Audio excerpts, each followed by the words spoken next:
It's new season time in World of Tanks console, and let's get right into it with the season pass. It's of course your standard season pass you should be used to by now with consumables, boosters, vouchers, premium time, silver, and gold throughout. In terms of what tanks are earnable though through the pass, you have one in the free pass at stage 100, the tier 8 premium British tank destroyer, the GSOR 1008. In the paid pass at stage 25, you have the tier 7 premium Czechoslovakian heavy tank, the Lioness Skoda T45. At stage 75, you have the tier 8 premium German medium tank, the Panther 88. And at stage 100, you have the brand new tier 10 premium American tank destroyer, the T114 Battalion anti-tank. Let's take a look at this tank's stats. It has 1800 hit points, 57 km/h top speed with a 27.88 power to weight ratio, 7 degrees of gun depression on its 106mm recoilless rifle that does 420 damage with 315mm of heat pen and 503 shell velocity, as well as 570 damage with 180mm of HE pen and 498 shell velocity. It has 3 in a clip with a 3-second intro clip and reloads in 22.1 seconds for a DPM value of nearly 2700. It has a very good base 0.3 accuracy and 1.9 seconds aim time, and has 390 meters view range and 381 meters base moving and 338 meters base still concealment. Overall, this thing looks quite interesting and small, but with its low shell velocity, only heat and HE, and 7 degrees of gun depression, it looks like it's not going to be the easiest thing to use. But it does pack a punch in 6 seconds if you can pen the enemy, and if you choose to use HE, it can do even more with good pen. So it's got power to not ignore. This one is hard to tell, but we'll see how it does in-game, and of course I'll have a review out on it, but I have to earn it first, so give me some time on that. Oh, and it comes with a skin that, like last season, is unlocked after completion of the season pass, and 20 more levels completed after that. Moving on, we have the Ultimate Pass rewards with your usual 3D commander, and skin for the new tank, that is the Era 3 Premium French Heavy Tank, the Leclerc T4 Terminator. These are its stats: 3750 HP, 71 km/h top speed with a 26 power to weight ratio, 8 degrees of gun depression on its 140mm gun that does 700 damage, with 848mm of pen on its APFSDS round with 2050 shell speed, and 870 damage with 320mm of Hesh pen and 1350 shell speed. Reloads in 10.9 seconds for a base DPM value of 3850, and has a base accuracy of 0.31 and 2.1 seconds aim time, as well as 565 meters base view range. Overall, to me, it looks like a Leclerc with a slightly worse thumper's gun if you're into that kind of thing. Otherwise, it's just another Cold War tank. Now moving on from the season pass, we have some items on the docket that we already knew about thanks to the TankFest stream. If you haven't watched my recap on that, feel free to still, as there are things that were shown in there that aren't in this week's update. Things we knew about, like the Marks of Excellence change and the Commander Respec change, are here in this week's update.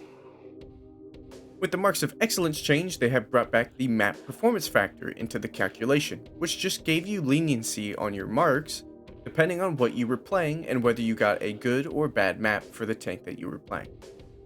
This change, however, only affects the first 3 marks of your tank and does not affect your gold marks, which I presume means that you won't get help from the map performance factor after you achieve your 3rd mark and start working towards that 100%, which is a bit odd in my opinion. With the Commander skill respec change, all that is finally being able to respec 1 skill at a time for 10 gold rather than respecing your entire crew forcefully. This is a long-awaited quality of life change that took way too long, but here it finally is. One thing that wasn't shared or shown with us yet that we saw in the TankFest stream was a new Cold War line. Despite them always showing the new line of the season in the trailer, there was no new Cold War line shown, despite there being one planned for the month of August. Also teased at TankFest was the next map, and chat and I debated on what this could be, but ultimately I was convinced it was Province, and that ended up being the case. We're getting Province in the game at all tiers in World War II and at Era 1 in Cold War. This looks to be the PC version of Province and not our original version, but this is the one I wanted anyway, as it allows the map to be played at higher tiers. Not sure about it going all the way to tier 10 and not stopping at tier 8, but of course that's most likely just because they wouldn't want to release a map and have it not be playable at endgame because players would complain, of course. But maybe in a future update, if it doesn't play well at tier 10 like Mines, they can drop it down to tier 8 and lower. Before we move on from maps though, some players were convinced that the teases showed off Cayenne. And although I didn't see the connection when comparing them myself, it turns out Cayenne still made its way into the trailer when showcasing the Panther 88. So either the map of Cayenne will come out mid-season or next season, I don't know. But we do see an updated Cayenne in the trailer and I just wanted to point that out. Moving on from maps, we have some new garage gear items if you're interested in customizing your garage with more pieces of military gear, as well as new audio volume sliders for different sounds and music. There's also a new anti-duplicate system for chests bought with gold. There was already an anti-duplicate system before, but it would only happen during the guaranteed drop of a tank after opening however many chests that was required, either 50 or 25. Now the anti-duplicate system works for every chest that you buy, and if you end up getting an epic reward luckily out of a chest, it will definitely not be one that you already own until you have all of the epic tanks available in the drop table of the chests. Other minor things to pay attention to are that they moved the free daily war chest to the offers tab in the store, and they updated the clan leaderboard on the website if you're interested in looking into that. Lastly, they announced that Metal Fest is coming back this season with new bands, of course. That means new tanks to be released. There's no date on this and they aren't available this week, but if there are any Metal Fest tanks you missed out on, now's your chance to get them again. That's of course not all for the changes in this season, but that's all the new content and seasonal news. As for the balance changes, I've made them a separate video this time around that you can check out if you're interested in what balance changes they've made.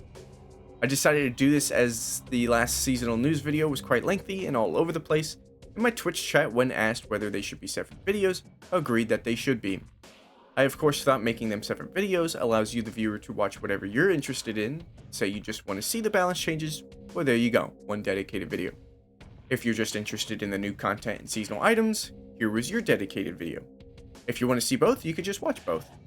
I hope that makes some sense. I don't know though. Let me know if you guys are good with the two videos or just want the bulk of news in one like last time. Either way, this has been your Heavy Metal Season News. Thanks for watching. I'll see you in the next one. Take care.